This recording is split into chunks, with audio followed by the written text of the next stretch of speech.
G'day guys, Mac with the Outer Circle, and today we're finally going to look at my basically completed Thousand Suns fleet for the Horus Heresy for Battlefleet Gothic. This was a monumental project, several months in the making. I scoured eBay for secondhand miniatures, hit up old mates for parts. I got some stuff that was custom 3D printed, a lot of 3D printed stuff from Shapeways. There were rescue parts in here, rescue models that had definitely seen better days, that I turned around, stuff that was pre-painted or damaged or missing components, and I did my best to get it into a good condition. So what you're going to see is some close-up photographs of these miniatures, and I mean, these are really close up. You'll see it warts and all, because this is not the perfect fleet. It looks nice at a distance, but as they say, good from afar, far from good, but perfectly acceptable for tabletop standard miniatures, I feel.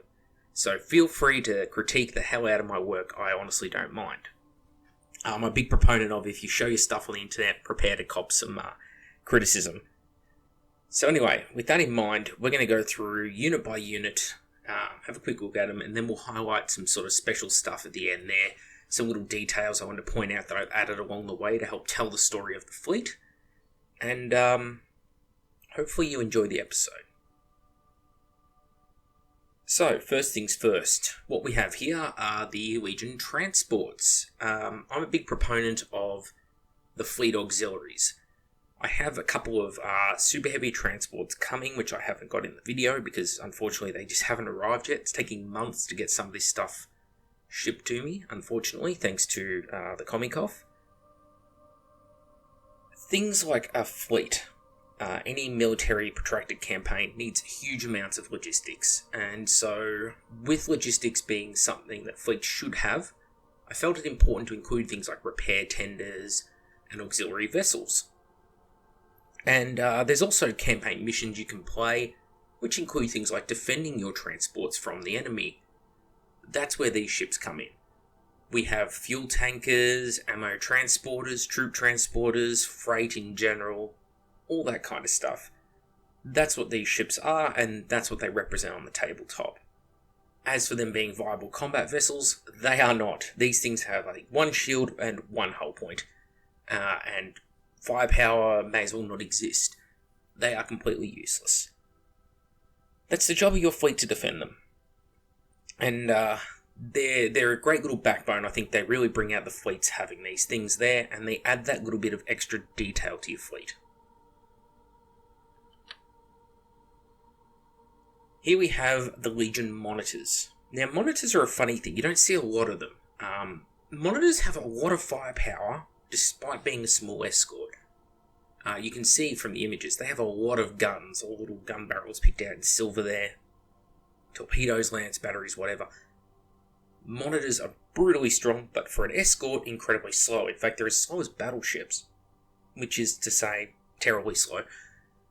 I have them though because I feel like, again, they're a great little thing to add to your fleet because it helps tell the story that something like your auxiliaries and transports do. And that is that, hey, different planets in the Imperium are not defended by these gigantic battleships that everyone thinks of when they think of Battlefleet Gothic or the Imperial Armada. They're defended by system cutters and monitors like these.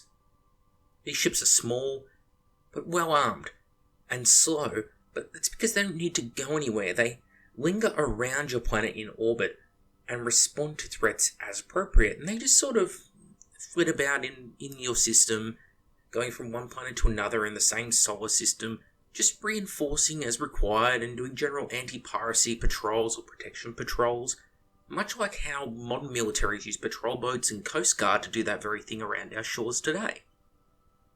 That's where the monitors really shine. So for practical purposes on the tabletop, they're not something I'm going to take in every fleet, but they're there for those games where I'm defending a planet or trying to tell a more narrative story, as opposed to just the viability of, hey, here's my fleet that's going to kick your dick in. Here we have some Mechanicum escorts. These ones are really cool because they have little pyramids with obelisks on them. And the minute I saw that, I was like, well, I've got to include these in the fleet. Because I've when I've created this fleet, I've added a small Mechanicum component to it.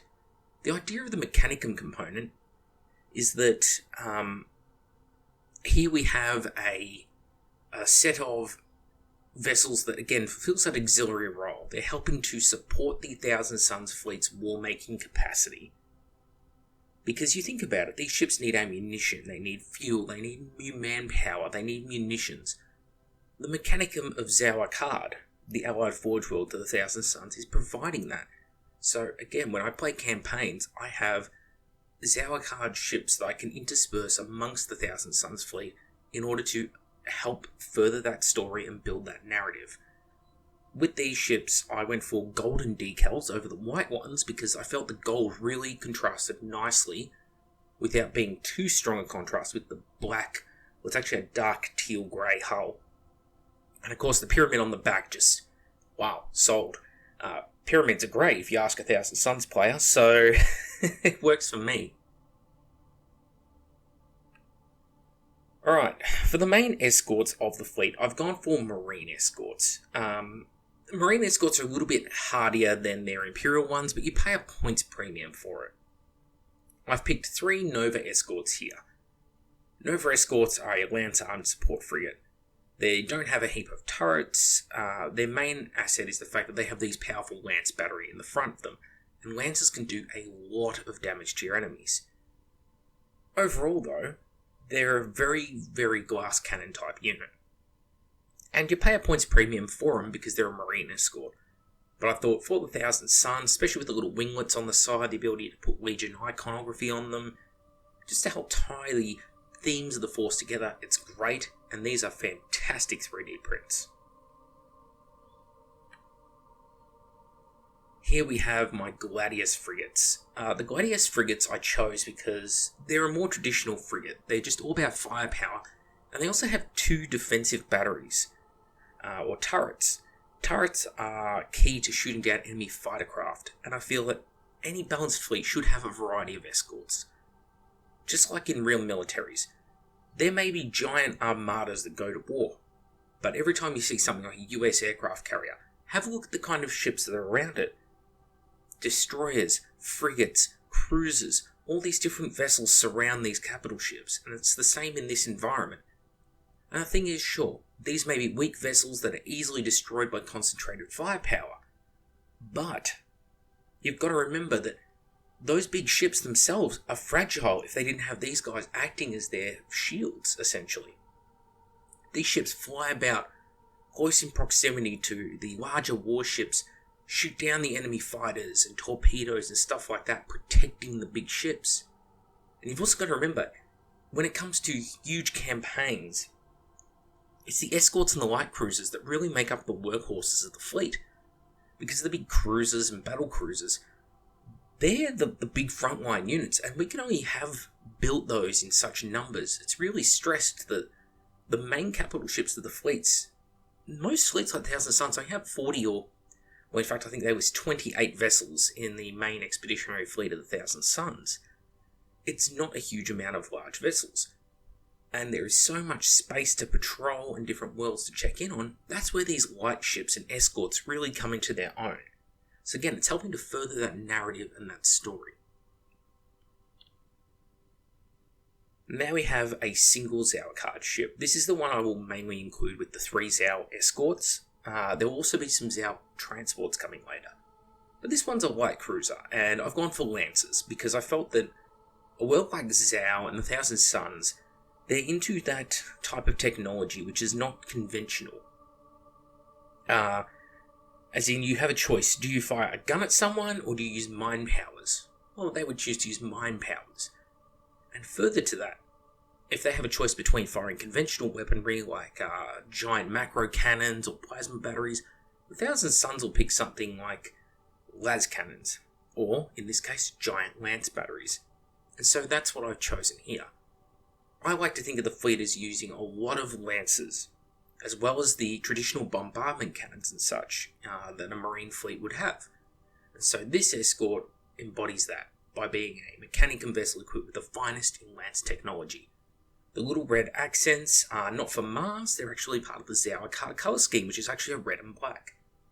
are predominantly black. And no, they're not dark Mechanicum, they're sort of a secessionist Mechanicum household. And they are still around and still considered loyalist by the time of 40k. Now we have the backbone of the fleet, the strike cruisers. These are a low-definition 3D print. I bought these as the first component of the fleet, and I didn't realise at the time just what a difference the materials make. But I decided to stick with it anyway. And they're missing a little bit of detail on the surface, a little bit rough, but you know what, I still love these vessels anyway. You can see warts and all the imperfections in the surfaces, where things like little detail and ribbing just hasn't quite come out because of the material that was 3D printed. But these were the first ships I painted for this fleet. I don't want to get rid of them. I love them as they are, warts and all, because of that history I've got with them. And they say something about the fleet. It doesn't matter, they're not perfect to me. As for in the game, strike cruisers are the quintessential component of a marine fleet. You can put up to 3 companies on a Heresy-era strike cruiser, which is the rule set I use for these. And these vessels would rapidly respond to situations, and just 2 or 3 of these might make up a small expeditionary fleet of their own, quickly moving into a system to subdue a world. We forget that not everything is done by the big ships, because again, they can only produce so many of the really monumental ships of the Great Crusade, and their firepower is needed for the big fleet engagements that humanity undertook. So that's why there's 7 of these guys. They're there to represent the fellowships, and they're also there to just to say something about the Thousand Suns in general. On top of this, we then move on to our larger ships. We have a Carnage class cruiser here, just the one. This is an eBay rescue. I tried to get in as close as I could with the lens, a little bit blurry, so I do apologise for that. But the idea with the Carnage cruiser here is it's just a firepower machine. More of the conventional weaponry, just lots and lots of dagger, because I felt it was good to have that in there for things like fighting the Eldar, for example, who use hollow fields. Lance batteries are not good against the Eldar. So, with that in mind that you will play games against them, it is good to have something like this, because if you focus entirely on lances, it's not going to end well for you. You need to have a balanced fleet. 2 more eBay specials here. These are Slaughter class cruisers. These ones were rescued, damaged, not very well built. They had glue in the wrong places, and I've done my best to restore them and put them into a condition that I think is acceptable for the tabletop. The Slaughter class cruisers they have a small amount of conventional firepower batteries, but they have a lot of lances as well for essentially one of the cheapest cruisers that Chaos fleets could buy. So I've utilised them. They're also a very fast cruiser. So I think they work really well having these strike cruisers and these guys working together in harmony in the fleet. These guys are a lot more brittle, but they have a bit longer reaching firepower and a little bit more speed to compensate for it. It's just a cool little contrast, and again, these are what I could get a hold of off eBay as rescues. Alright, now we have the heavy cruisers, and these 2 that you're looking at right now, these heavy cruisers are actually 3D printed. These are Thousand Suns specific ones, and you'll see there's even all the little gun batteries that make up the decks are scarabs. It's just a cool, neat little touch. Unlike the previous cruisers, I've now started to increase the amount of iconography. So where most of the existing ships you've seen so far have a single Thousand Suns Legion icon on the prow, and then somewhere else they'll have maybe a single cult decal or a hieroglyph to help just mark them out individually. Well, now we're starting to get a couple of Legion decals, a couple of extra hieroglyphs. These are heavier cruisers. These are more fancy, more special vessels, and they mean more to the parent Legion. And I want to represent that with the iconography that I'm starting to add to them. As far as vessels go, the Hades is a perfect combination of the firepower of the Carnage and the lance batteries of something like the Slaughter. We have prow lances, dorsal lances, massive weapon batteries along the side. The Hades is a brutally strong ship in the Heresy, and I've put 2 in the fleet.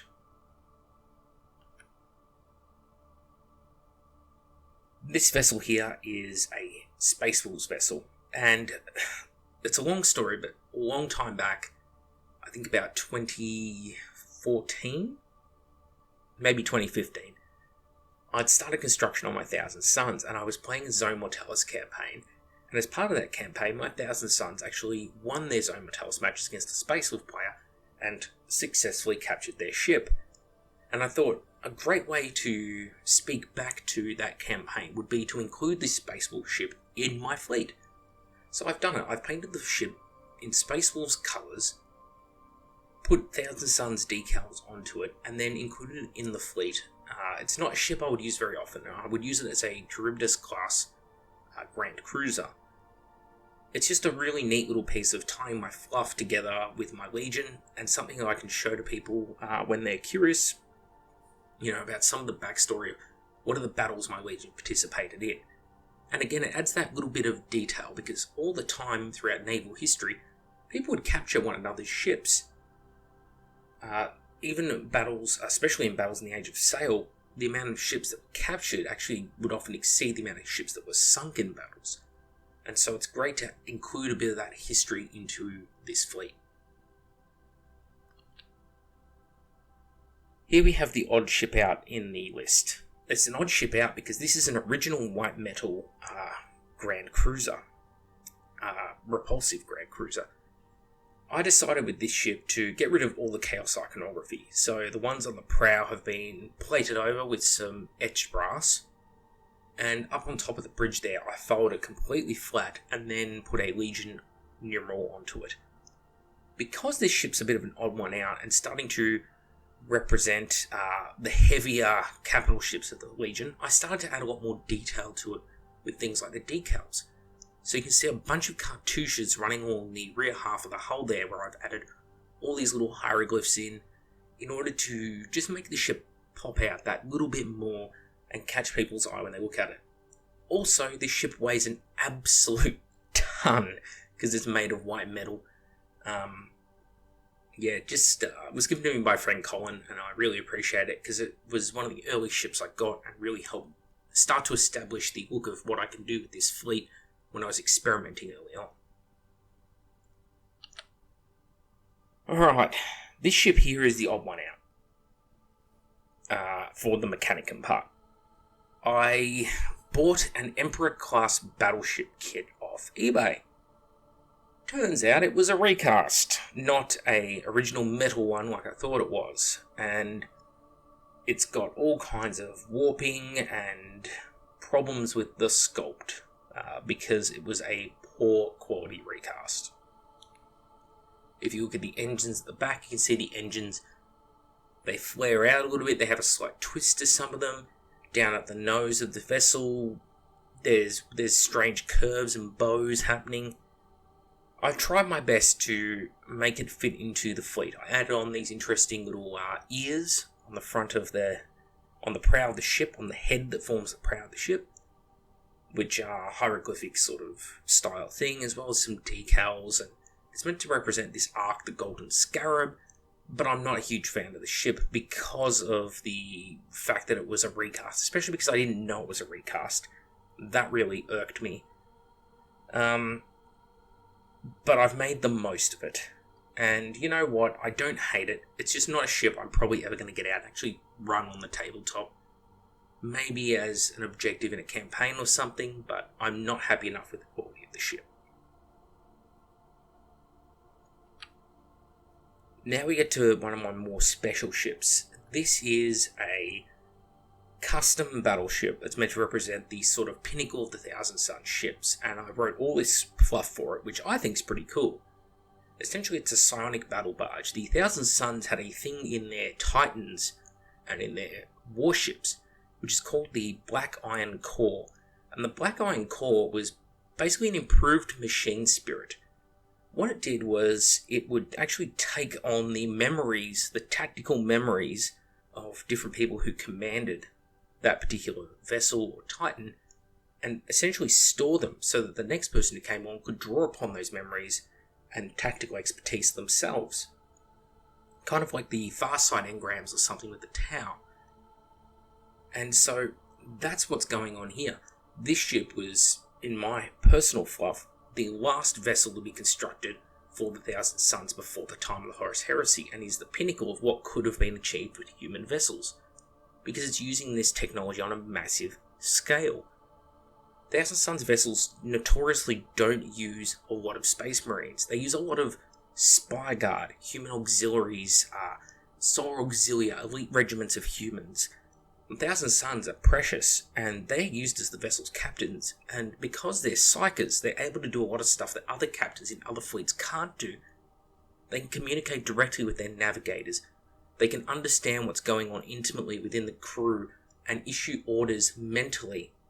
So as soon as they think of something, the people are already acting on it in the ship, which is something other legions can't do. They have to verbalize those orders. They have to get data, read different screens. Not the Thousand Suns vessel. The captain of a Thousand Suns vessel knows exactly what's happening. And so this vessel represents that peak. What would this vessel look like? And you're getting those battle barge elements in the rear half of it. You've got Imperial Lance batteries in the center of the vessel, and you've got the Chaos Prow up the front, so it's blending all three designs into one. I tried to make a vessel that's beautiful here, and hopefully people really like the look of it.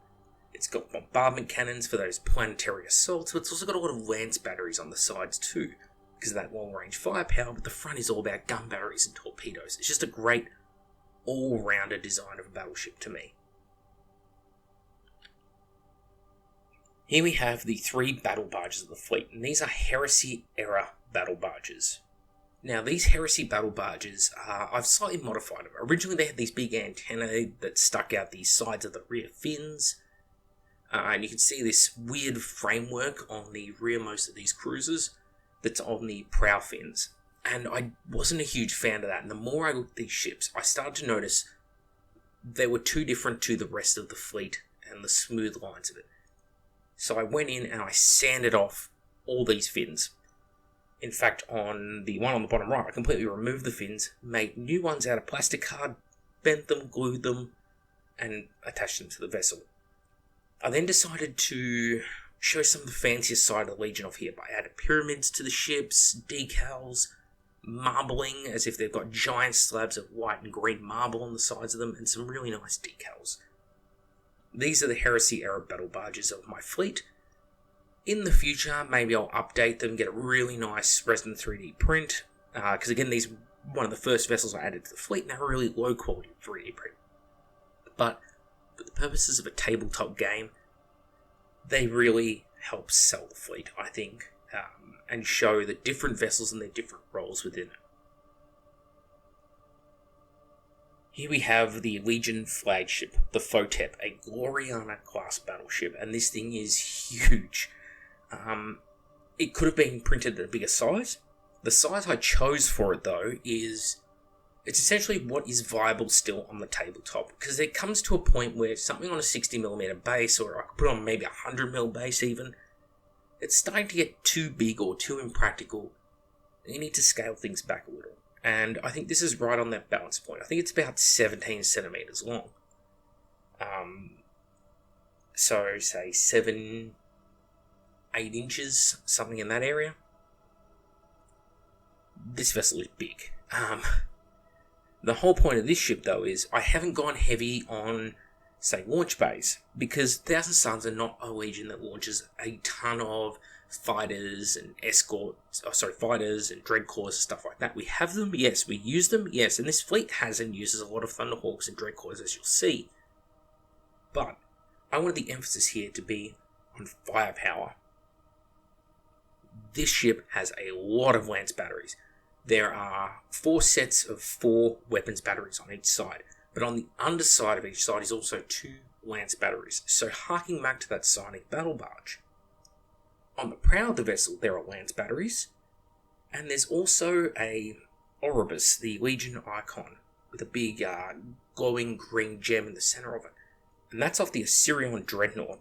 I also used some scarabs off the Assyrian Dreadnoughts to make the giant golden scarabs each side of the prow, which speaks to this old image of the Photep, the Gloriana battleship, that was done way back when for one of the Horus Heresy art books. When I got to the decals, I did the same cartouche thing with the vessel that I did on the Grand Cruiser and some other ships, and added all these little inlaid panels of hieroglyphs and such, because this is the Primarch's flagship. He really wanted this to stand out and appeal to other people, to show off to other legions, because it's his ship, it's Magnus's ship, and his ego has to show through. Towards the rear of the vessel, I added the Wizard's Tower. So it's got this large spire bridge topped with a small pyramid and little, almost like eagle's claws wrapping around it. And just forward of this are 4 golden obelisks. So stressing that little Egyptian theme creeping in. Next up we have the ordinance of the fleet. I have a whole bunch of Dreadcores here, and we've got Thunderhawks and Thunderhawk Annihilators. I'll probably use the Annihilators more as Stormbirds or something. I haven't decided yet. The whole point of these is I just wanted something that could be in our Legion colours.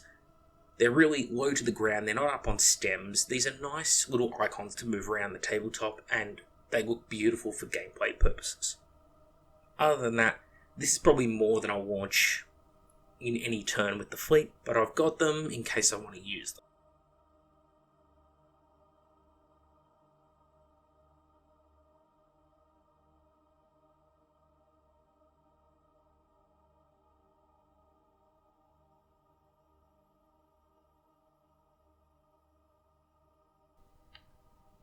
Now we're going to have a close-up look at some of the ships.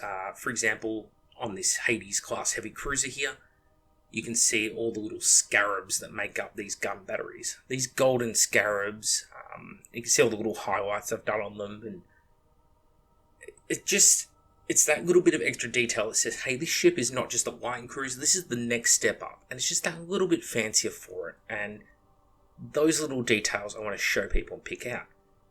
You can also see the little imperfections in the clear red from the Tamiya clear red that I've applied to these vessels in order to get this metallic red colour. I painted them with a zenithal highlight underneath, a brassy colour with silvers and blacks, and I tried to make it look like this was once a pristine, perfect candy red material. But wars, conflict, travelling through the warp has scorched and pitted the hull in places, and so I wanted to achieve this dirty look with it. And up close here, you can kind of see it, all these little imperfections and little splotches, because you look at any NASA spacecraft and look at what it looks like on the outside.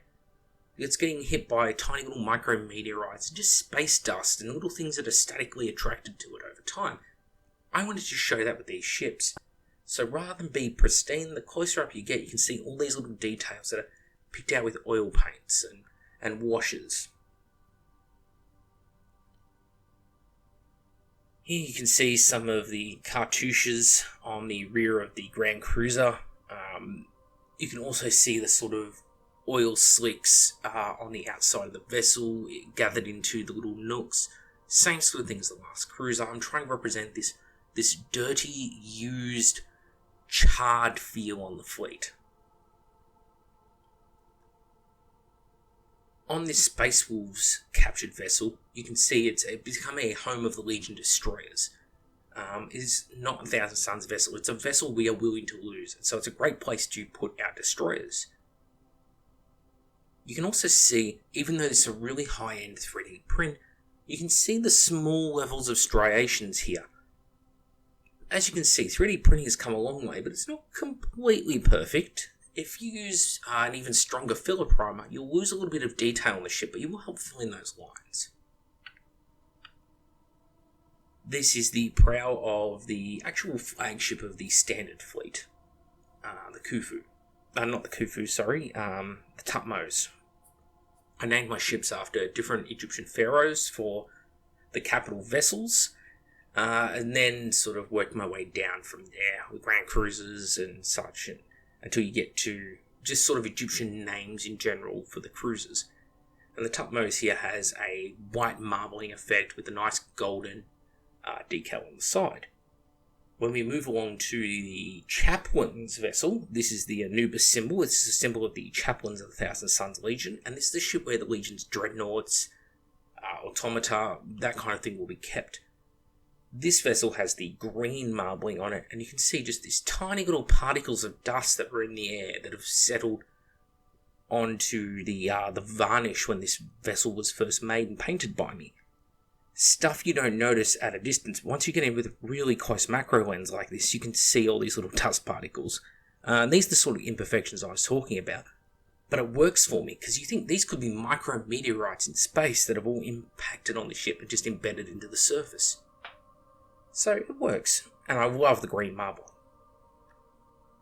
This ship, by the way, is called the Khufu, and you can see up close on the pyramid, I've changed the settings on the camera slightly so you can see that I've actually put a silvery gold pyramid on top and put golden decals, the Legion icon, onto it. Because the real pyramids in ancient Egypt, they had a coating of white limestone all over them and were capped with a golden pinnacle piece, and they would have been absolutely magnificent to look on in the day. Now, painting a gold tip onto the top of a white pyramid here, it wouldn't have really stood out. That kind of thing doesn't stand out on this tiny, tiny scale of model. So instead what I did was I put these Legion icons on there, so it's this interesting little detail you won't notice until you get up really close to it. It's just one of those little things that helps sell the scale. And by the way, on the scale for this ship, that pyramid is twice the height of the Great Pyramid if it was actually put onto this vessel. Or twice the footprint of the Great Pyramid. The angle is slightly different. Just to give people a sense of the scale of these vessels. Here we have the iconography on the back of that Legion unique battle barge. And you can see I've gone for the more fancy decal here on the little shield icon, and there's a little imperfection here and there, but the way I've painted the gold with the slight, really, really subtle highlights as you go around, so you can see there's darker patches and brighter patches of gold as you work around it. That's not the camera, that is actually how it's painted. I mixed a lot more silver in it for the lower edges. This kind of thing, again, is just, it's adding a little bit of prettiness to the fleet, something that catches people's eye. They don't just look over and see a mass of metallic red at a distance. They'll see glints of gold and white and go, oh, I want to have more of a close-up look at this. And this is the sort of thing that, even though this isn't the most well-painted fleet there is, it's the sort of thing that will still win the fleet painting competition because people like the contrasts that have happened with it. And they go, oh, wow, I really like that. That's interesting. And it helps draw people in. Here we have, on top of the bridge, we have that large golden scarab and sort of a Nemes headdress style here of the ribs. And I've picked it out, just the tiny little bits of green added to it, just to break up the colour a little bit. Again, the idea with the greens was I didn't want to go solid green on every single piece, because if you look at ancient Egyptian death masks, the Nemes, that sort of iconic Egyptian headdress, like Tutankhamun's mask, they had lapis lazuli, this blue gemstone, essentially, embedded into them. And on many of the death masks we find, the gold is intact because the gold isn't damaged over time. It's a remarkably inert metal. But this lapis lazuli, this beautiful gleaming blue, chips away or breaks off or is damaged over the course of thousands of years. And I want to represent that here with the ship, that even already this relatively new ship for the fleet has already got these bits of gem and such that the artisans have laid into it, just starting to get chipped off and damaged. It's just telling that little bit of a story.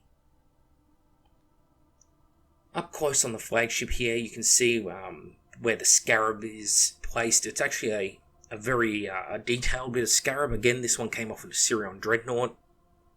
It has that little bit of ribbing on it. It just stands out a little bit more. All the Legion iconography, the hieroglyphs is all there. And it's just little stuff that helps to set this vessel apart from the other ships in the fleet. On the rear fins of the flagship, not only have I got a small little marbled surface here, which I've then placed the Legion icon onto, and done a very fancy icon at that. I've also placed these hieroglyphs all the way up the fin, just trying to use some of this blank space and make it more interesting on the vessel. If this was matte or flat red the whole way through, it wouldn't be anywhere near as interesting as when someone picks up this thing and they look at it up close, they go, oh wow, there's all these little hieroglyphs all over this. Like, this is like an Egyptian tomb or something. That kind of thing, I think, really is interesting when you're looking at someone's fleet. As opposed to, oh, it's just a big flat red spaceship with silver guns. Cool. Here's the Wizard's Tower I was talking about earlier. So this is where Magnus's own personal sanctum is on this ship. The actual bridge of the vessel will be located lower down in the tower, and the tower itself will be psychically shielded and defended. And it's his point, his sanctuary, where he can look out and survey the stars and do the sort of calculations he would do, being the great mind that he is. On top of this, at the rear of the vessel, again, we have some large hieroglyphs written on the side of the vessel with the winged scarab, which represents the psychic elitism of the Legion. That's placed there on the side. But then at the very rearmost fin, we have a Legion icon, the 15th Legion, and then below that is a whole stream of small hieroglyphs, which you need to get in really close to see. And just like I've said before, it's utilising that blank space and giving people something else to look at when they pick up this model. I don't mind that there's imperfections. I don't care that there's little pitting and stuff like that in the print that's not perfect. People don't want perfect. People want to see something which has character. You can also get an idea of just the scale of this ship, because this is what I think is the most practical size limit you can build a ship to in Battlefleet Gothic. Yes, theoretically you can make the ship bigger. You could print this 4 times the size if you wanted, which would pretty much scale it to what it should be next to this little system monitor. However, it's too impractical for use on the tabletop. So instead, I've put the little system monitor there beside it so you can just get an idea of the scale. This ship is huge. It's much, much bigger than any battleship. Bigger than any escort. And you've got to remember that monitor would be, maybe a kilometre long, Star Destroyer size. Maybe in the 40k universe, whereas the Gloriana next to it would be 16, 17 kilometres long. The biggest Glorianas were 24 kilometres long. So just think about that. Think about the sheer scale of something like that.